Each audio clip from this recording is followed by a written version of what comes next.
The wind carried the scent of molten stone across the northern wastes of Angband, and with it, the birth cry of the first fire that learned to hate. Before the shaping of stars was complete, when Middle-earth was still raw and trembling beneath the hammer of creation, the first darkness gathered power beneath the mountains. From the forges of iron and despair came the answer to light beings of flame given form, scales of shadow bound by will and pride. They were not born, but made. Not of flesh, but of fury. The black foe of the world sought servants who would fear nothing, neither sword, nor cold, nor pity. He poured malice into living flame and bound it to thought. Thus came forth the Uraloki, the fire drakes, whose very breath was ruin. Their hearts were furnaces, their wings eclipses of the sun. And when they moved, the ground cracked and rivers boiled.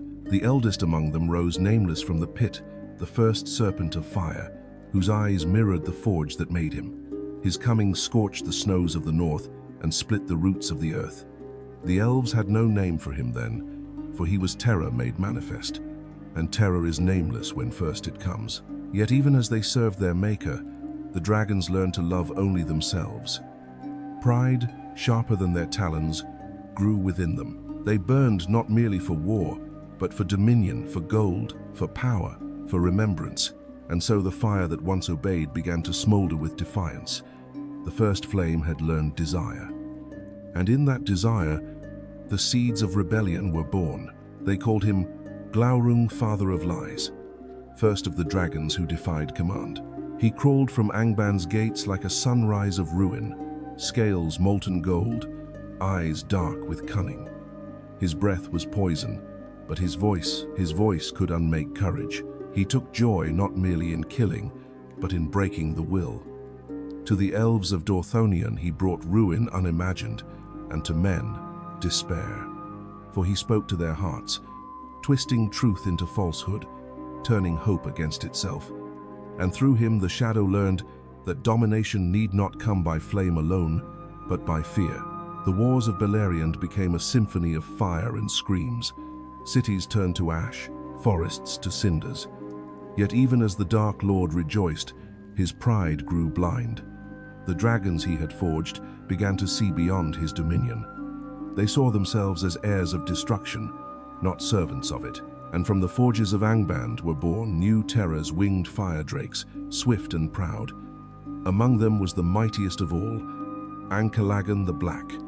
When he took flight, the stars dimmed. When he roared, the winds fled. His wings stretched from mountain to mountain, his shadow a second night. But the pride of dragons could not save the darkness that bred them. The hosts of the west rose at last in wrath, led by the Valar's might and the mariner of the dawn. From the sea came light, and from the heavens doom. The battle raged for 7 days, and the sky burned brighter than any forge. Then came the fall. Ankalagan struck the peaks of Thangorodrim with his death throw, breaking them and himself. The mountains were shattered, and the age of Morgoth ended in flame and ruin. But fire does not die. It hides. It waits. When the seas swallowed Beleriand, the surviving drakes fled east into the forgotten wilds. There they slept, deep beneath snow and stone, dreaming of the age to come. For flame remembers its shape, even in darkness. And the world had not yet seen its last. The centuries turned, the elves waned, men multiplied, and the world grew rich. Gold gleamed in halls, silver flowed through kingdoms, and peace lulled hearts into forgetfulness. But where there is gold, there is hunger. And where there is hunger, the old fires stir.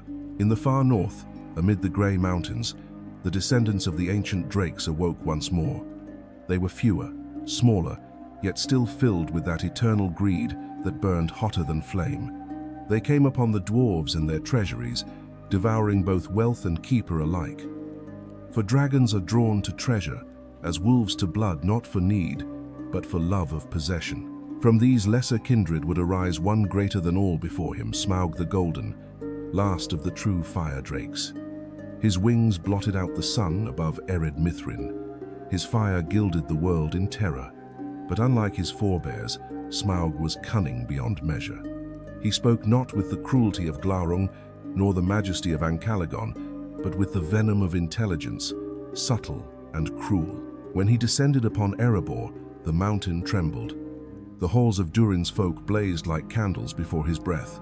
He slew kings, scattered clans, and claimed the hoard of all hoards, the gold of the lonely mountain. There he coiled himself upon his treasure and slept, a god of avarice, wreathed in the glow of his own greed. Years turned to decades, decades to centuries. The world forgot his name until one thief, one hobbit, crept into his dream.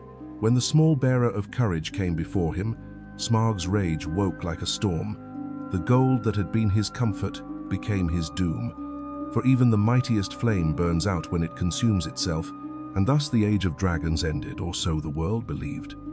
But the wise whispered that the line of fire was not broken, only buried. For dragons do not die, they wait. Long after Smaug fell into the depths of Lake Town's vengeance, rumors spread beyond the maps of men. East of the Sea of Rhûn, past desolate plains where no traveler returned, stood mountains that bled smoke without wind and thundered, though no storm passed overhead. The elves of Rivendell spoke in hushed tones of cold drakes kin to fire, yet born of frost. They breathed death without flame, turning their prey to crystal in the dark. They did not roar, they whispered, and their whisper was hunger without end. Some claimed they were remnants of Morgoth's forgotten brood, creatures that hid from war and learned patience in exile. Others said they were new, spawned from the deep scars of the world itself, where dragon blood had seeped into stone. Whatever their truth, they endured. Waiting beneath glaciers and mountains, their sleep as long as ages. The dwarves of the east told tales of treasures guarded by silence, where no bird sang and no warmth lived. Hunters spoke of eyes like moons opening beneath the ice, and trails of frost where no wind blew, but none dared seek them twice. And so the world above forgot once more. Men turned to their own wars, elves to their fading songs, and the age of dragons slipped into myth. But myth is merely truth grown quiet. Even now, deep under roots of the earth, something vast and cold breathes once each century, a sound like stone cracking in winter. The mountains tremble, and fire flickers beneath ice. For there is a law older than kings. Fire does not vanish, it changes form. Perhaps the next flame will not burn, but freeze. And the world will learn that not all dragons need heat to destroy. The last age came the age of men. The One Ring was destroyed, and the shadow of Mordor burned away. But the true shadow of the world was not evil alone. It was the hunger that birthed evil. For in every horde of kings, in every war for dominion, the spirit of the dragons lived on. They were never gods, never demons, only mirrors, reflections of desire, of envy, of the endless craving to possess. Morgoth had not created dragons merely as beasts, he had crafted symbols. The embodiment of greed itself, Smaug's body perished, but his curse did not. The lust for gold, for mastery, for dominion, it lingered. It moved through the veins of men, subtle as smoke, waiting for a spark. Even in peace, the dwarves rebuilt Erebor atop old bones, their forges bright once more.